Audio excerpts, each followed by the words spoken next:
자율주행 단계는 인간이 모든 것을 하는 0단계부터 모든 상황에서 운전자의 개입이 불필요한 5단계까지, 즉 완전 자율주행 단계까지 분류되는데요.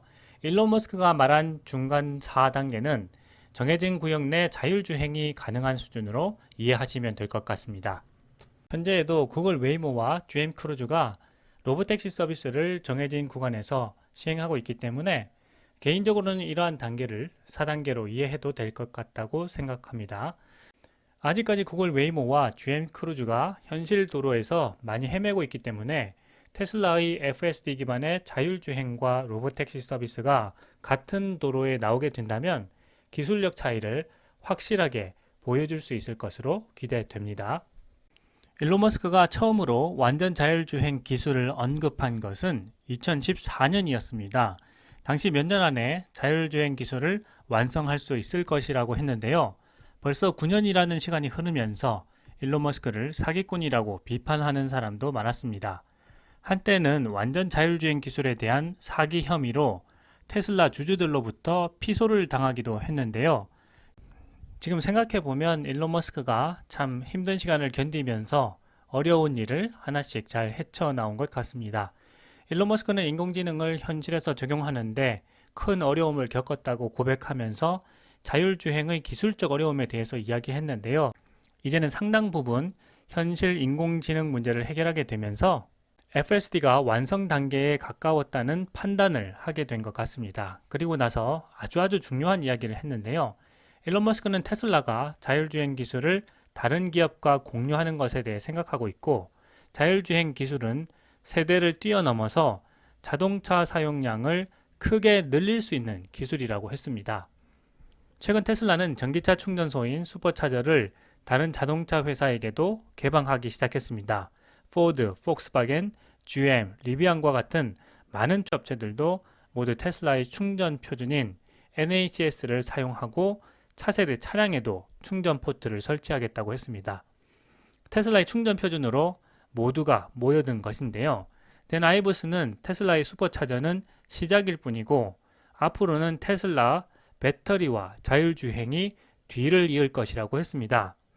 댄 아이브스 말처럼 이제는 일론 머스크가 완성된 자율주행 기술을 다른 자동차 기업들에게 라이센스화해서 공유하는 형태로 비즈니스를 수익화할 수 있겠다는 생각이 듭니다.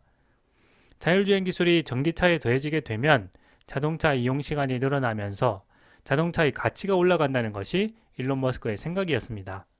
보통 일주일에 10시간 정도 자동차를 사용하는데 자율주행을 이용하면 그 시간 동안 운전이 아닌 다른 일을 할 수 있게 되기 때문에 자동차를 최소 5배는 사용할 것이라고 했고, 그래서 자율주행의 가치는 그 시간만큼의 가치를 인정받게 될 것이라고 했습니다. 엄청난 가치인 것이죠. 시간의 가치라고 표현하니까 말이죠. 테슬라의 자율주행이 현실에서 많은 사람들에게 보여지고 인정받게 된다면 다른 자동차 업체들도 슈퍼차저와 마찬가지로 테슬라의 FSD를 구입하거나 라이센스화해서 구독하게 될 수도 있을 것 같습니다. 그렇게 된다면 2007년 스티브 잡스가 아이폰을 탄생시켰고 스마트폰이 우리 삶을 완전히 바꿔놓은 것처럼 테슬라의 FSD가 우리 삶의 모습을 완전히 변화시키게 될 거라고 생각합니다. 2007년 스티브 잡스가 아이폰을 세상에 내놓을 때 세상이 앞으로 어떻게 변할지에 대해서 감을 잡은 사람들은 많지 않았던 것 같습니다. 통화도 하고 사진도 찍고 음악도 듣고 인터넷도 빨리 할 수 있겠구나 라고 생각했었는데, 지나고 보니 아이폰이 출시되기 이전과 이후의 세계를 나눌 수 있을 만큼 세상은 비교할 수 없을 정도로 많이 달라졌습니다. 컴퓨터에서 사용하던 모든 기능이 스마트폰 앱으로 넘어가서 이제는 스마트폰으로 인터넷을 하는 시간이 훨씬 더 많아졌고, 앱을 사용하는 시간이 컴퓨터를 사용하는 시간을 앞지르기 시작했습니다. 학교에서도 학원에서도 학습 계획 등을 스마트폰 앱으로 알려주고 필요한 신청도 앱으로 받고 있습니다. 배달 음식도 앱으로 주문하고 송금이나 투자 등의 업무도 은행과 증권회사의 앱을 통해 거의 모든 업무가 가능해졌습니다. 특히 모빌리티 기능이 편해졌는데요. 앱을 통해 우버나 택시를 부르고 이동할 수 있고 대중교통으로 이동할 때 가야 하는 경로도 지도 앱과 각종 모빌리티 앱들이 잘 가르쳐 줍니다. 우리 세상의 거의 모든 것들이 스마트폰 앱을 통해 구성되어 있다는 사실은 이제 설명하지 않아도 모든 사람들이 생활 속에서 느끼고 있습니다. 2007년 아이폰이 세상에 나오면서 우리 삶의 모든 것을 변화시켰습니다. 지금에서야 우리는 그때 스티브 잡스가 이야기했던 말들을 깨닫고 있는 것입니다. 우리가 스티브 잡스의 아이폰 이후 세계를 구체적으로 상상하지 못했듯 테슬라 자율주행 FSD 이후의 세계를 구체적으로 상상하지 못하는 것은 어쩌면 당연하다는 생각이 드는데요.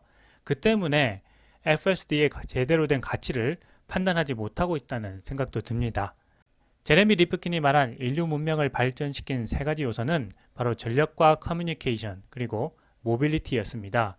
지속가능한 에너지로의 전환이라는 전력 변화와 스페이스X를 비롯한 머스크 어벤져스 간의 커뮤니케이션 그리고 테슬라 모빌리티의 변화는 2007년 아이폰의 커뮤니케이션 변화 이상으로 우리 삶에 커다란 파도를 몰고 올 것이라는 생각이 듭니다. 일론 머스크는 이 커다란 변화의 파도를 확대하기 위해 다른 자동차 업체들에게도 슈퍼차저와 자율주행 FSD를 개방하려고 하는 것이고 슈퍼차저와 FSD 확대로 우리 사회의 변화는 상상할 수 없을 정도로 많이 변화될 것이라고 생각합니다. 과거에 스티브 잡스의 아이폰이 몰고 올 변화를 우리가 제대로 이해하고 상상하지 못했던 것처럼 말이죠. 혁명적인 기술은 늘 그렇게 우리에게로 다가왔습니다.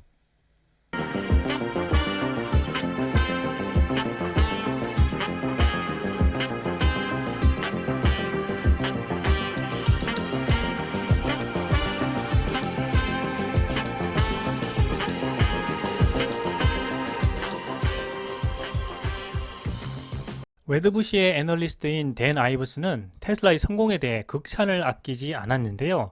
테슬라는 전기차 산업의 성공을 수익화로 연결하는 AWS 모멘트에 직면하고 있다라고 했습니다. 아마존의 비즈니스에 대해 아시는 분이라면 이것이 정말 엄청난 이야기라는 사실을 잘 아실 텐데요. 댄 아이브스는 테슬라의 충전소와 기술 공유가 아마존 웹 서비스인 AWS의 시장 지배력 확장 전략과 유사하다고 판단하는 것 같습니다.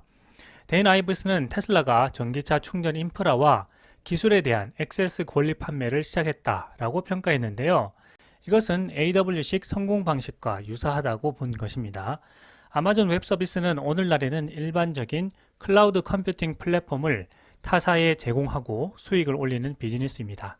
한번 AWS를 쓰게 되면 이동이 쉽지 않아서 아마존의 지속적이고 안정적인 수익 구조로 자리 잡게 되었는데요. 사실 아마존 웹 서비스의 성공이 제프 베이조스를 세계적인 부자로 만든 핵심이라고 말할 수가 있습니다. 2022년 기준으로 AWS 사업부의 매출은 아마존 전체 매출의 약 16% 정도만을 차지하고 있지만 사실상 모든 영업이익은 AWS에서만 나오고 있습니다. 다시 말하면 AWS는 아마존의 캐시카우인 셈입니다. AWS는 아마존을 커머스 기업에서 종합 IT 기업으로 탈바꿈시켰고 이후 여러 가지 산업에 진출할 수 있는 가능성을 열어주었습니다. 그래서 업계에서는 AWS를 가리켜서 아마존을 진정한 빅테크 궤도에 올려놓은 신의 한 수라고 평가하고 있습니다. 댄 아이브스는 이러한 놀라운 AWS를 테슬라 충전 네트워크에 비유한 것입니다. 슈퍼차저 네트워크를 적극적으로 개방함으로써 산업 표준을 만들고 타사가 참여하는 공통의 플랫폼으로 만들어서 안정적인 수익을 가져다주는 성공 비즈니스가 되었다는 뜻에서 AWS식 성공 방식이라고 하는 것입니다. 그런데 아마존 웹 서비스를 처음 론칭했을 때 업계에서는 위험한 도박이라고 평가했습니다. 사업 영역이 완전히 다르다고 판단했기 때문입니다. 하지만 제프 베이조스는 모든 것을 판매한다는 아마존의 신념을 경영 철학으로 삼았고 결국 AWS가 성공하며 아마존을 세계적인 기업으로 우뚝 서게 만들었습니다. 댄 아이브스는 CNBC와의 인터뷰에서 한 걸음 더 나아가 슈퍼차저 네트워크 표준은 첫 번째 단계일 뿐이며 궁극적으로 다음 단계는 배터리 기술이 될 수 있다라고 말했습니다. 만약 댄 아이브스의 말대로 테슬라의 배터리 기술이 업계 표준이 된다면 사실상 전기차 업계는 테슬라가 모든 것을 결정하는 테슬라 제국 속으로 들어가게 되는 것인데요. 이 엄청난 예상이 과연 현실이 될지 투자자로서는 무척 궁금해지는 순간입니다. 파이퍼 샌들러는 자신의 연구 노트에서 테슬라가 2030년까지 비테슬라 소유자로부터 약 30억 달러의 충전 수익을 올릴 수 있을 것으로 추정했고요. 기간을 더 늘려서 2032년까지는 54억 달러 이상의 충전 수익을 기대할 수 있다고 추정했습니다. 이제 월가의 분위기는 완전히 테슬라에게로 넘어온 것 같습니다. 댄 아이브스는 계속해서 테슬라의 미래 잠재력에 대해서 이야기했는데요. 테슬라는 배터리에서 슈퍼차저, 에너지 스토리지와 부품에 이르기까지 복합적 수익 창출이 초기 단계에서 시작되고 있다고 했습니다. 댄 아이브스는 테슬라가 올해 180만 대 판매 목표를 달성할 수 있을 것으로 보고 있다고 했는데요. 2024년에는 마진이 다시 상승하는 스토리를 기대해 볼 수 있다고 했습니다. 최근 여러 애널리스트들이 기관 네바다 방문을 통해서 4680 배터리 셀 생산에 확신을 가진 것으로 전해지고 있고요. 올해 말에 사이버 트럭이 출시되어 고객에게 인도되고 3만 달러 미만의 차량이 본격적으로 생산되면 테슬라의 성장은 본격 궤도에 오를 것으로 생각됩니다.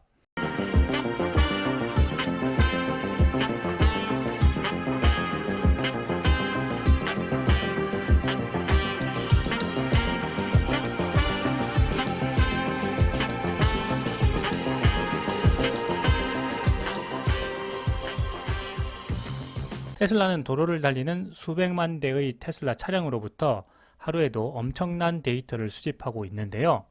테슬라 인공지능 자율주행 시스템인 FSD 학습을 위해서 처음부터 특수 목적으로 구축한 테슬라의 맞춤형 슈퍼컴퓨터 플랫폼이다 라고 이해하시면 좋을 것 같습니다.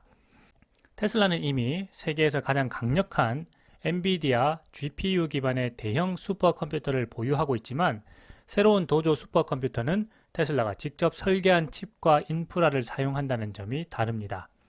자율주행 학습을 위해 맞춤 제작된 슈퍼컴퓨터는 컴퓨터 비전 기술의 중요한 비디오 시각 데이터를 사용해서 신경망을 훈련하는 테슬라의 학습 능력을 한 차원 더 높일 것으로 기대됩니다. 2021년 AI 데이에서 테슬라는 도조 슈퍼컴퓨터를 처음 공개했지만 당시에는 테슬라가 만든 첫 번째 칩과 트레이닝 타일이 있었고요. 도조 캐비닛과 클러스터, 엑사포드는 제작 중에 있었습니다. 그로부터 1년 후인 2022년 두 번째 AI 데이에서 테슬라는 전체 시스템 트레이를 포함한 도조 슈퍼컴퓨터의 발전에 대해서 공개했습니다. 테슬라는 2023년 1분기까지 전체 클러스터를 구축할 예정이라고 했는데요. 이후 1년이 넘는 시간 동안 도조 슈퍼컴퓨터에 대한 소식은 외부로 전해지지 않았고요. 개발이 조용히 진행되었습니다. 이번에 자신만만하게 도조 슈퍼컴퓨터의 본격적인 생산에 대해서 발표한 것인데요. 테슬라 AI 트위터 계정을 통해서 슈퍼컴퓨터 도조에 대한 업데이트를 공유했습니다. 테슬라가 밝힌 타임라인에 따르면요. 테슬라는 2024년 초까지 세계에서 가장 강력한 슈퍼컴퓨터 중 하나가 될 때까지 클러스터의 트레이와 캐비닛을 계속 추가할 계획인데요. 내년 말까지 크게 증가할 계획입니다. 도조를 통해 테슬라는 마침내 수년 동안 수백만 대의 차량을 통해 축적해온 엄청난 현실 주행 시나리오 데이터베이스를 최대한 활용할 수 있을 것으로 기대됩니다. 최근 일론 머스크는 테슬라의 자율주행의 가치에 대해서 의미심장한 이야기들을 많이 했는데요. 테슬라의 가치는 자율주행 기술을 기반으로 하고 있다. 테슬라가 완전 자율주행에 거의 근접했으며 궁극적으로 테슬라 전기차를 로보택시로 전환할 수 있을 만큼 자율주행 기술이 향상될 것이다 라고 했습니다. 현실에서 자율주행 기술을 보게 될 날이 멀지 않았다는 생각이 듭니다.